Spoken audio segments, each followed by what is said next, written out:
मंडळी नमस्कार, मी सतीश साळुंके आणि तुम्ही पाहत आहात सारांश. मंडळी, बीड नगरपालिकेच्या राजकारणाची दुर्गंधी आता नगरपालिकेच्या बाहेर शहरभर पसरलेली आहे. नगरसेवकांच्या आपसातल्या भांडणाचं निमित्त आहे कामाचं, पण खरं निमित्त आहे ते दामाचं.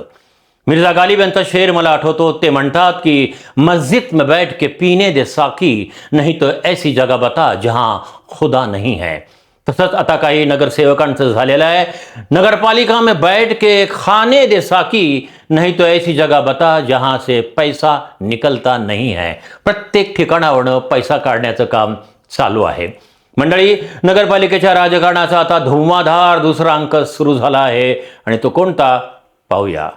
मंडळी, आत्मसन्मानाला ठेच लागली की माणूस किती संतप्त होतो याचं उदाहरण पाहायचं असेल तर आमदार संदीप क्षीरसागर यांनी काल परवा घेतलेली पत्रकार परिषद पाहिली की ते कळतं. बीडचे डॅशिंग आमदार, दबंग आमदार म्हणून कार्यकर्ते संदीप क्षीरसागर यांच्याकडे पाहतात. काही जण तर त्यांना आता थेट बिंदुसरेच्या काठचा सिंह म्हणतायत. कदाचित ते गोदाकाठच्या वाघाला उत्तर म्हणूनही असेल, परंतु आमदार संदीप क्षीरसागरांची पत्रकार परिषदेतील अवस्था ही केवळ त्यांची नाराजी नव्हती, तर ती होती त्यांची अगतिकता. एखाद्या आमदाराने अशा प्रकारे अगतिक होणं हे जसं बीडच्या राजकारणातल्या सौजन्याचा अंत झाल्याचे संकेत आहे, तसेच ते आमदार संदीप क्षीरसागरांवर आत्मपरीक्षण करण्याची वेळ आल्याचंही चिन्ह आहे. वहिनी साहेबांनी कंकलेश्वरचं तिथं उद्घाटन केलं होतं. या मतदारसंघातला मी आमदार आहे. 3-3 लाख लोकांमधून मी निवडून येतो. दुसऱ्यांदा मी निवडून आलेलो आहे. पण मला लक्षात येत नाही काय राजकारण ह्याच्यामध्ये चाललं. खरं तर आमदारांनी ही पत्रकार परिषद घ्यायलाच नको होती. ती त्यांनी घेतली, ही त्यांची पहिली चूक. आणि दुसरं म्हणजे पत्रकार परिषदेमध्ये त्यांच्या देहबोलीवरून व्यक्त झालेली त्यांची अगतिकता. या पत्रकार परिषदेत 2 महत्त्वाचे मुद्दे आहेत जे दुर्लक्षित करता येणार नाहीत. पहिली बाब म्हणजे बीडचे आमदार संदीप क्षीरसागर यांनी बीडचे पालकमंत्री आणि उपमुख्यमंत्री सुनेत्रा वहिनी पवार यांच्यावर थेट पक्षपातीपणाचा केलेला आरोप. उपमुख्यमंत्री सुनेत्रा वहिनी पवारांवर आरोप होणं हे महाराष्ट्राच्या राजकारणात पहिल्यांदाच घडतंय, तेही त्या पालकमंत्री असणाऱ्या बीड जिल्ह्यात.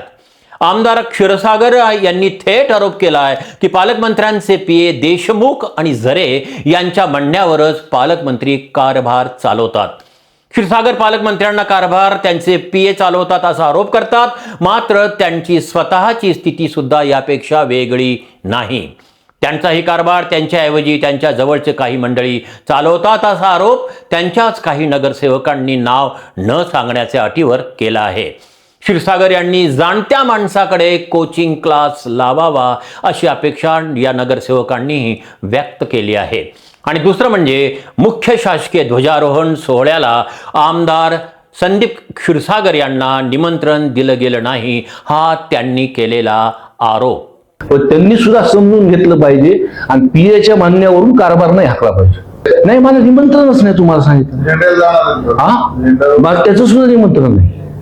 मंडळी, या दोन्ही आरोपातली सत्य असत्यता बाहेर येण्यासाठी प्रशासन आणि उपमुख्यमंत्री पालकमंत्री यांच्या खुलाशाची आता बीड जिल्हा वाट पाहतोय.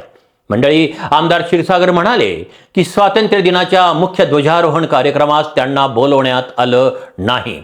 क्षीरसागर यांचं हे वक्तव्य खरं असेल तर ती एक अत्यंत गंभीर बाब समजली गेली पाहिजे. यात प्रशासनाला दोष देण्यापेक्षा बीडच्या रसातळाला गेलेल्या दर्जाहीन राजकारणाला दोष देणं जास्त योग्य ठरेल. एखाद्या आमदाराला मुख्य ध्वजारोहणापासून दूर ठेवणं ही बाब अत्यंत चिंताजनक आहे. खरं म्हणजे या बाबतीमध्ये पालकमंत्र्यांनी आमदार क्षीरसागर यांच्या अनुपस्थितीबद्दल विचारणा करायला हवी होती, ती त्यांनी केली नाही. तशी चर्चा त्यांनी क्षीरसागरांशीही करायला हवी होती. पण एक मात्र खरे की यातील सत्य असत्यता जनतेला कळायला हवी. वास्तविक पाहता क्षीरसागर यांनी त्यांना ध्वजारोहणाच्या कार्यक्रमापासून दूर ठेवण्याचा आरोप पत्रकार परिषदेमध्ये करण्याऐवजी थेट त्यांनी विधानसभेच्या सभागृहात हक्कभंग आणून मांडला असता तर त्यांच्या म्हणण्यालाही पुरेसा अर्थ निर्माण झाला असता. परंतु मुख्य ध्वजारोहण कार्यक्रमाला आमदार क्षीरसागर हे अनुपस्थित होते. अशा प्रकारचा समज बीडच्या जनतेचा होऊ नये म्हणून कदाचित त्यांनी ही पत्रकार परिषदेत घेतली आणि त्यात त्यांनी तो खुलासा केला असावा असं वाटतं. आमदार क्षीरसागर यांनी आपली अगतिकता व्यक्त करताना पुढे म्हटलंय की नगरपालिकेतर्फे शहरात होणाऱ्या विकास कामाचं त्यांना निमंत्रण दिलं जात नाही. कंकालेश्वर मंदिर विकास कामाचंही त्यांना निमंत्रण दिलं गेलं नव्हतं आणि गंमत म्हणजे कंकालेश्वरच्या कोनशिलेवर क्षीरसागर यांचं नाव आहे. आणि समजा क्षीरसागर म्हणतात ते सत्य असेलच तर नगरपालिकेतील क्षीरसागर यांच्या गटाचे नगरसेवक याविषयी सभागृहात किंवा सभागृहाबाहेर क्षीरसागरांवर होणारा हा एक प्रकारचा प्रशासकीय अन्यायाविरुद्ध आवाज उठवल्याचं ऐकिवात नाही. ह्याच्यात पूर्ण राजकारणच दिसतंय. म्हणजे जे बाहेरचे लोकप्रतिनिधी इथं पाहणी करतात, इथं उद्घाटन करतात, आम्ही इथं राहणार आहेत, आम्ही लोकांमध्ये इथं वावरतो, कधी आमची सुद्धा विकास कामामध्ये मत घेतली पाहिजे. बीपीडीसी असेल, प्रत्येक लोकनिहाय पैसे मागच्या सुद्धा लोकनिहाय येतात, पण आमच्या पण त्याच्यामध्ये काहीतरी शिफारस असतात. क्षीरसागरांचा जो गट आहे आमदार क्षीरसागरांचा, तो दबाव गट निर्माण करायला ही मंडळी कमी पडली असा त्याचा अर्थ निघतो. एकेकाळी प्रशासनावर जबरदस्त दबाव असणारे आमदार क्षीरसागर यांचा दुसऱ्या आमदारकीच्या टर्ममध्ये स्वभावामध्ये झालेला जो बदल आहे तो बदल नजरेआड करता येणार नाही. त्यांच्या स्वभावामध्ये आता सामंजस्यपणा आला, शांतता आली आणि विशेष म्हणजे सौजन्यपणा देखील आलेला आहे, हे खरं आहे. पण कदाचित याच स्वभावाचा गैरफायदा प्रशासन घेतं की काय अशी शंका निर्माण करण्याची जागा आपल्याजवळ आहे. त्यामुळे त्यांचे सगळे कार्यकर्ते आणि बीडकर एकेकाळच्या डॅशिंग जे संदीप क्षीरसागर यांची वाट पाहत आहेत. पत्रकार परिषदेत आमदार क्षीरसागर यांनी शोकांतिका व्यक्त करताना म्हटलं की आमची मदत घेतली जात नाही, जिल्हा नियोजन मंडळाच्या बैठकीमध्ये त्यांचं ऐकलं जात नाही, बाहेरचे लोक इथं येऊन उद्घाटन करतात. मंडळी, एखादा शेतकरी जर त्याची शेती निष्काळजीपणानं करत असेल तर शेजारचा शेतकरी हळूहळू त्याचा बांध कोरणारच आणि मग नंतर शेतीवर अतिक्रमण झाल्यानं अश्रुढाळी बसण्यामध्ये अर्थ तो काय असतो. पण तरीही मनगटात जर दम असेल तर कोरलेला बांध परत मिळवताही येतो. हे खरंय की आपण बिर्याणी खाऊन दात कोरीत बसलो तर शेजारचा बांध कोरीत बसणारच आणि आता हे समजण्याची वेळ अजूनही गेलेली नाही. बीडच्या जनतेने क्षीरसागर यांना दुसऱ्यांदा आमदार केलं याचा अर्थ त्यांच्यावर प्रेम करणाऱ्यांची संख्या प्रचंड आहे आणि जनतेच्या प्रश्नासाठी त्यांच्या रस्त्यावर उतरून त्यांनी जनतेच्या साठी संघर्ष करावा ही हजारो बीडकरांची अपेक्षा रास्तच आहे.